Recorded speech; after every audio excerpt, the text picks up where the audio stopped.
rapport à la situation actuelle de Tabaski, je pense que aujourd'hui, les Sénégalais sont un peu plus préoccupés par les moutons, c'est-à-dire comment trouver un mouton, qu'autre chose. J'en parlais d'ailleurs avec des amis d'une haute coalition en les taquinant, en leur disant qu'actuellement, les Sénégalais, parce que rien ne bouge pour la Tabaski.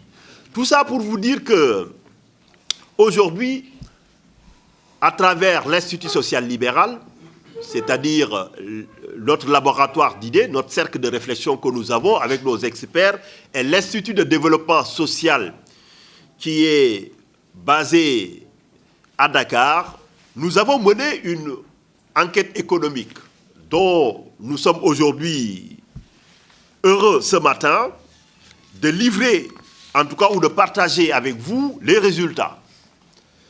Certainement, vous l'avez tous ressenti, mais peut-être sans en avoir la pleine conscience, c'est qu'aujourd'hui, la géopolitique internationale sert de prétexte à toutes les augmentations qui ne sont pas justifiées. Juste à titre d'illustration, je vais vous donner 5 ou 6 produits de base sur lesquels nous avons ressenti une vraie augmentation ces derniers temps. Alors, les résultats de l'enquête économique démontrent, en tout cas, dans un premier temps, que si vous prenez un denrée aussi stratégique que l'huile, vous le savez mieux que moi, l'augmentation est fulgurante. On est passé de 5100 à 8500 actuellement pour la bouteille de 5 litres d'huile. C'est-à-dire dans un passé très récent, en quelques mois, si ce n'est en quelques semaines, on est passé de 5100 à 8500. Et le gouvernement ne fait rien pour stabiliser les prix. Vous prenez l'huile de détail, on est passé de 900 francs le litre à 1600 le litre. Vous prenez le sac de riz, que ce soit le sac de riz parfumé, qui, il y a quelque temps, était à 19 000, aujourd'hui, il est à 23 000. Et le gouvernement ne fait rien pour arrêter ou stabiliser les prix. Aucun contrôle économique. Vous prenez le sucre, l'augmentation est aussi fulgurante, parce que là où le kilo coûtait 600 francs, il est aujourd'hui à 700 francs. Et je peux multiplier les exemples. On a l'impression que ce n'est rien du tout. Mais quand vous prenez votre budget d'un ménage moins sénégalais, ce que nous enseigne l'étude, c'est que finalement, la troisième semaine du mois, ou la dernière semaine en tout cas, risque d'être incomplète, inexistante avec cette augmentation.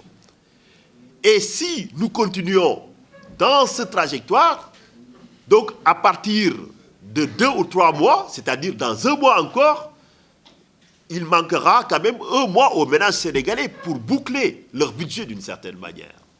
Alors, nous, face à cette situation, nous dénonçons l'impuissance de l'État et surtout le laisser-faire et le laisser-aller. Des États ont décidé qu'il faut une liberté de circulation des personnes, des capitaux plutôt et des marchandises. Les sociétés, ils peuvent circuler, s'installer librement, mais les personnes, vous restez chez vous. On a vu la conséquence. La conséquence, c'est le drame que nous avons eu et que nous déplorons. Et j'ose espérer que les gouvernements, en tout cas africains, vont prendre toutes leurs responsabilités pour que la lumière soit faite. C'est ce qui s'est passé à Melilla. C'est inacceptable. C'est-à-dire, le Premier ministre espagnol a osé sortir pour dire que des migrants les ont attaqués d'une certaine manière. C'était une invention. Mais dans quel monde on se trouve ? Et c'est d'autant plus choquant que ça arrive dans un contexte international où quand même on a eu les réfugiés ukrainiens qui ont été très bien accueillis, bien traités dans tous les pays européens d'une certaine manière.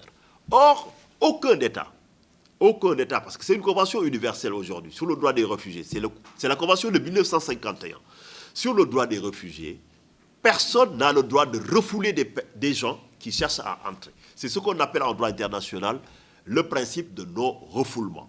C'est-à-dire, si vous demandez l'asile quelque part, on doit vous laisser entrer, examiner, est-ce que vous remplissez les conditions. Si vous ne les remplissez pas, on vous déboute et on vous assure les voies de recours. Si le juge estime effectivement que vous n'êtes pas réfugié, mais vous êtes un migrant, ou que vous n'avez pas de base pour rester, on va vous déporter. Mais aucun État n'a la possibilité effectivement de contenir. Et en le faisant déjà, c'est eux qui sont la cause et qui ont l'entière responsabilité de ce qui est arrivé. Parce qu'ils n'auraient jamais dû essayer de les cantonner, parce que c'est un principe de base qui existe depuis 1951 et qui est reconnu par toutes les nations.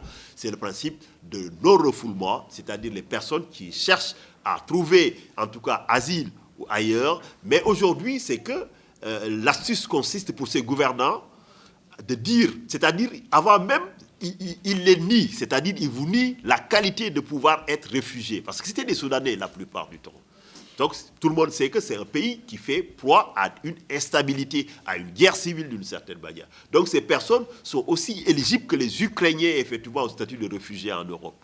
Mais on vous colle une étiquette, mais c'est pour mieux vous refouler d'une certaine manière en disant que ce sont des migrants. Même si c'était des migrants, ce n'est pas au gouvernement espagnol ou marocain que rien n'autorise en cela, effectivement, de dire que vous n'êtes pas des réfugiés, vous êtes des migrants. Il appartient seul à la justice de le dire.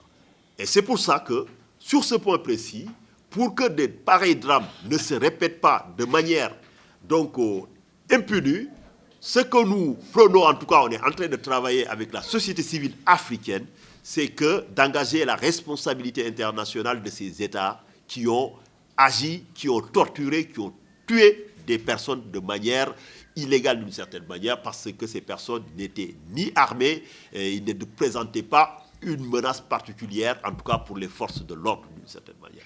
Donc ce que nous prenons, c'est que cette affaire, il faut que les ONG de la société civile portent le combat pour amener le Maroc devant la Cour africaine des droits de l'homme et des peuples ou les autres instances donc africaines pour faire condamner les agissements du gouvernement. Parce qu'il n'y a même pas eu simplement des actes de répression, il y a eu des actes de traitement inhumain et dégradant.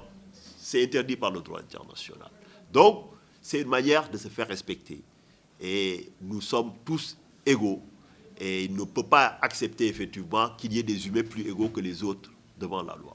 Et c'est pour ça qu'il ne faut pas banaliser ce qui s'est passé. Ce qui s'est passé est à la lumière de la manière dont on nous considère d'une certaine manière, c'est-à-dire que nos vies ont très peu donc, de valeur. Et c'est inacceptable. Sur ce, j'ai épuisé le premier point. J'arrive aux solutions, comme il l'a dit, au dernier point plutôt.